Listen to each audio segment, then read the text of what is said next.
Hey everyone, what's up? It's your boy Blade here, and it's that time of the year again when we talk about the albums that really grabbed me in one way or another. It's been a while since the last time I made this kind of video, so I thought I'd take the opportunity to start again, maybe more regularly talking about the music that excites me the most, outside of reactions, but still alongside formats like Behind the Scene and Underground Italiano. Why a digital avatar and not me in person? Well, thanks for asking, Gennaro. To be honest, my glass-like health has been acting up again, so I decided to use this avatar, and that's also the one I use on the Purple channel for situations like this, to make myself a bit more presentable, rather than skipping this video. Before we start, if you like this video, please consider leaving a like and subscribing to the channel. We are very close to 5k subs, and with just a click you can help me reach that huge milestone. But back to the topic. This is my top 10 albums of 2025. As always, it's a top 10, but the albums aren't ranked in any particular order. Let's get started. Metalcore, We Were Here. We already know Metalcore pretty well on this channel, and their sound is amazing, mixing classic metalcore elements like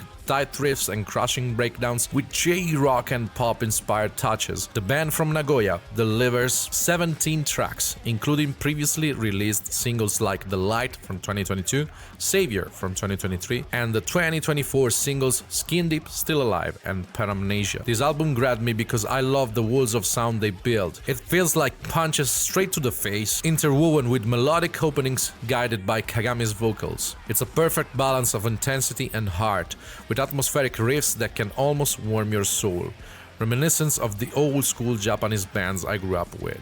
It gave me serious headbanging moments and unforgettable stank faces. Paleface Swiss, Cursed.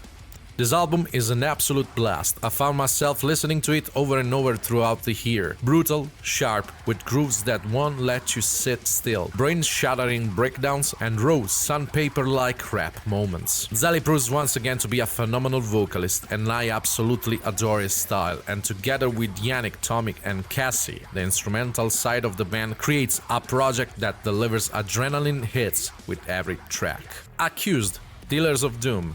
Here we have aggressive European modern metalcore at its finest. 10 tracks full of very powerful sounds that grab you by the throat and don't let you go. Colored with industrial styles, effects, and electronic elements that create a chaotic, direct, and overwhelming sonic ecosystem. All of this is balanced with catchy, melodic choruses that stick to your head. Tracks like Make Sure It Hurts showcase the band's ability to create more intimate and emotional atmospheres, which you also hear in the Voider. In my opinion, this project deserves a lot more space in the scene. Gore, If You Don't Fear Me. I have to admit I was instantly captivated by Ailey's voice, almost by chance during one of my doom scrolling sessions on Instagram when the band posted a reel. Their sound blends modern metalcore with technical riffs and progressive vibes, alternating melodic sections with heavy passages. And by now, you probably know how much that drives me crazy. The lyrics and atmospheres often deal with the intense emotions, vulnerability, and personal reflections with deep emotional approach. A perfect balance between chaos and peace that synced with my brain effortlessly.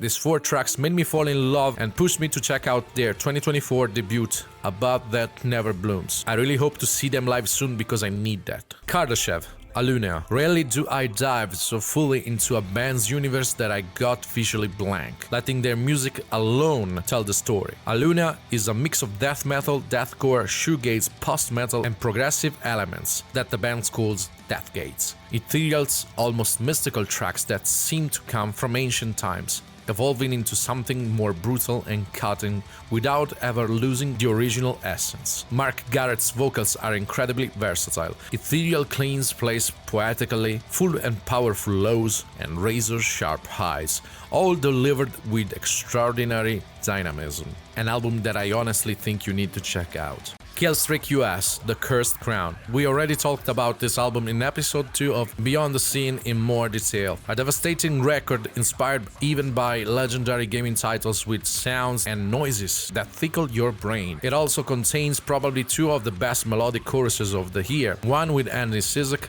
the other with The Wise Man's Fear. This album had me headbanging everywhere I listened to it, delivering some solid stank faces thanks in no small part to Sam's brutal vocals, which I absolutely adore. Stick to your guns, keep painting flowers. The 8th album from this band is direct, aggressive, and fully focused on resilience, hope, and rejecting nihilism. The message of never giving up comes through their signature hardcore, melodic hardcore style, powerful riffs, energetic breakdowns, and compact, well-balanced atmospheres across all 10 tracks.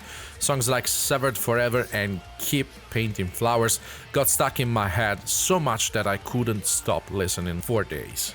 Universe Lasted Word, Ride With Us. I discovered this project from Fukuoka, Japan, completely by chance. Thanks, algorithm. Every now and then you actually deliver. Here we have an energetic metallic hardcore, sporty riffs, heavy breakdowns, and aesthetic melodies that evoke everyday life and memories of my youth. There are also rap sections and 90s-inspired underground vibes, often sung in the band's native language. This is one of those records that must be experienced live.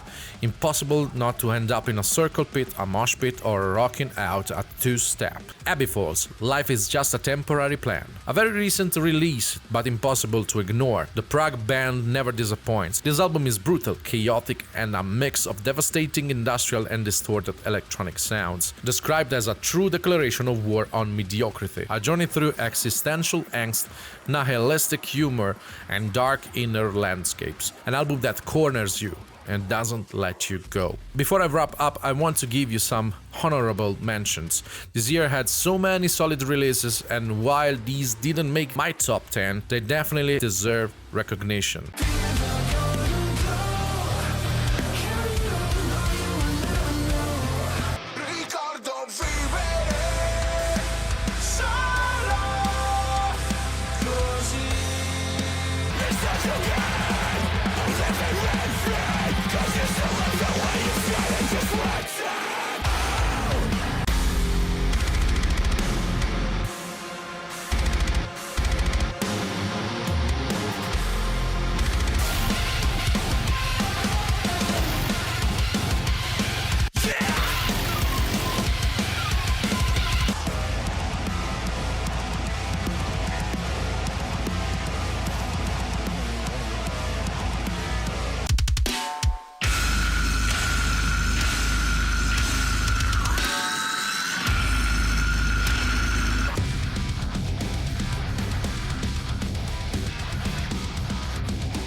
Landmarks, the darkest place I've ever been. An intense and emotional album that has been the soundtrack of many tough moments this year. Flo and his bandmates guided me through a journey of inner demons, light and darkness, with a unique and unmistakable sound that hit straight to the heart and guts. I'm deeply grateful to this band for supporting me unknowingly while everything seemed to fall apart, helping me slowly to find again a light in the darkness. And you, what were your favorite albums this year? Let me know down in the comments. I probably missed some great releases that I'll definitely check out. I want to apologize again for the avatar taking my place in this video, but as I mentioned, health is what it is. If you like this video, please consider leaving a like and subscribing to the channel. It's a little gesture, it's free, and it would help me a lot with this channel, especially we're very close to 5k subs. Sending you all a big hug. Happy holidays, and if I can, I'll also talk about the most significant tracks on my 2025 in one last video before the year ends. Thanks for sticking around until the end. I'm always Blade Winchester, and I appreciate all the support you gave me on this journey to the world of music this year. See you next time.